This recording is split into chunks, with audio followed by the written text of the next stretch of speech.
Steve Bannon and Elon Musk war of words is intensifying. The ex-Trump advisor is demanding that all Epstein files be released. Take a look. They have to go to the court and demand and unseal the sealed evidence in Epstein. It starts there. Then bundle everything together. You got sealed and unsealed, and release it all. Or, which I've called for yesterday, appoint a special he should appoint a special prosecutor, special counsel now for the 2020 election and everything after that. If DOJ can't move off the dime, and the FBI can't move off the dime, there should be a special counsel to go through everything, and release it all. So Bannon's insistence follows Elon Musk's claim that the War Room host is on the convicted pedophile's infamous client list. Musk took to X Tuesday, posting, quote, "Bannon is in the Epstein files." A MAGA meltdown ensued after Trump's Department of Justice and FBI released a memo Monday declaring the Epstein files don't exist. The memo is a direct contrast with AG Pam Bondi's previous claims that files contain tens of thousands of videos of Epstein with, quote, children and porn. In reaction to the feud, Cat Turd and right-wing X account posted, quote, "I'm going to say it one more time. Elon Musk said that Steve Bannon and Donald Trump are on the Epstein list. That means Elon Musk has seen the official Epstein list. He says he knows, so why won't Elon tell us who's on the Epstein list? Elon could clear this up right now. What is he waiting for?" Angry staffer X account posted, quote, "The most important thing about Bannon and Elon fighting is that the Trump administration is covering up the Epstein files." This is interesting. I mean, obviously, this has sparked a lot of backlash from the Trump base. He did promise to release the Epstein files. All we got was that phase 1 binder where the influencers were holding it up and looking all excited, and it turned out there was no new information in it, and they got, right? But where's phase 2? Is there even a phase 2? Pam Bondi saying in that Fox News interview months ago that she had the client list on her desk and was in the process of reviewing it. The Daily Caller reported yesterday that, according to senior administration officials, that Bondi did have a tranche of Epstein-related files on her desk, but she hadn't looked at it yet. So she had no idea whether or not there was a client list in there. So why the heck did she say it? And then there's a lot of consternation within the administration as well, with several senior admin officials saying that the entire thing was bungled, that the DOJ absolutely overpromised how much direct evidence they had against clients of Jeffrey Epstein's human trafficking ring, which has led now to this massive disappointment and claims of a cover-up, which I'm sort of undecided on whether it's a cover-up or overpromising, but either way, this is a massive failure.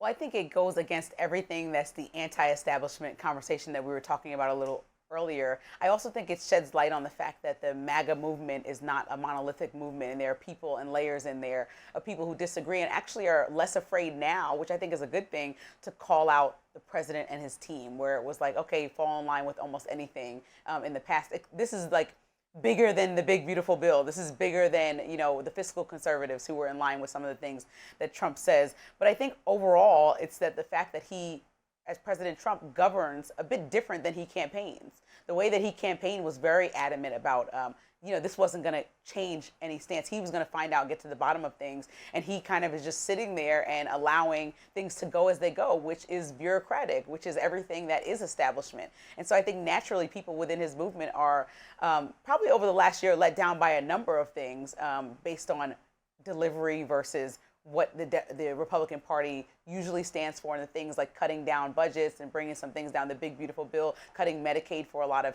people that he said he wouldn't cut Medicaid for. I think there's a layer of things that people are upset about. But for some reason, this faction of the MAGA movement is very upset, most particularly about these Epstein files, because I think it ties into the bigger conversation of deliver on all the things you promised, which is just anti-everything that we've experienced in the past.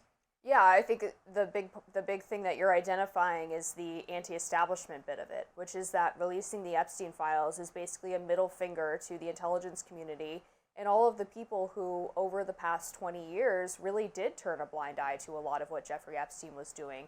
We saw the plea deal down in Florida, right, with Trump's former labor secretary, Alex Acosta. No one seems to be investigating the fact that Acosta has since said that he was told by higher-ups to essentially drop the case because Epstein was an intelligence asset. So why aren't we looking at the angle of him possibly being feeding information to these intelligence agencies, and that's why maybe they weren't as willing to go hard after him for the child sex trafficking. I think that's a very distinct possibility, and one that when Pam Bondi was asked about it, said she had never heard of that before. She had no idea about it. And so that's apparently the level of seriousness that we're dealing with. And I think if there is a scapegoat, someone who is going to be scalped over this, it would be Bondi. Yeah, I thought about that. I'm like, she is the fall woman. I noticed even when I said that earlier, that the base of MAGA is kind of ready to come at Trump and say what their dislikes are. They still might say it lightly, but the direct response that I'm seeing all over X is at Pam Bondi, and written pieces at Pam Bondi. I think people are just upset that they think there's someone like blocking, like he's not making the decision.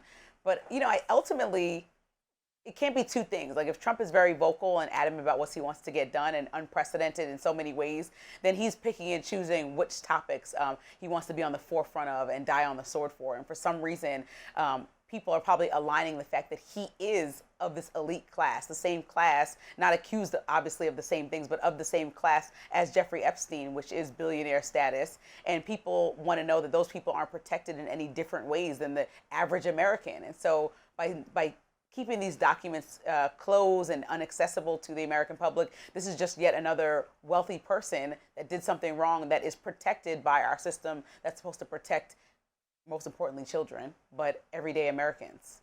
Right, and I think there's several possibilities of what's happening here. One is that what they're telling us is true, right?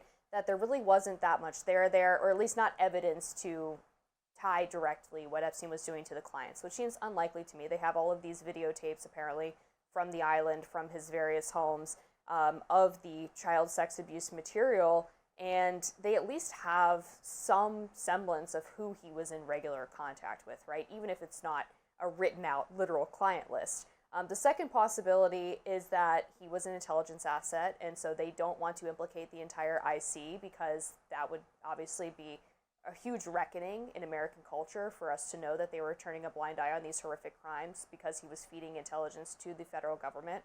Or three, there are so many high-profile people in there, maybe even people who are members of the Trump administration that were clients of Epstein, that they have a personal interest in covering that up. And none of those possibilities, obviously, are satisfying for people who just want the full documentation and to be able to look at it for themselves, like we got to do with the JFK files, like we got to do with the RFK files. I think especially in your number 2 point, that people are trying to figure out who is attached that might be in the government. That is the cornerstone of what President Trump campaigned on when I said about delivering through in governing how you're campaigning. And so that would be something that would be a pillar of uncovering. And also, I think the American public that's voting has expressed both on the Democratic and Republican side that they are exhausted by same old, same old. We saw what just happened with Cuomo in New York. And so that is what people are screaming for. So I think breaking up these agencies and pointing out the wrongdoers or the protectors who are going by status quo for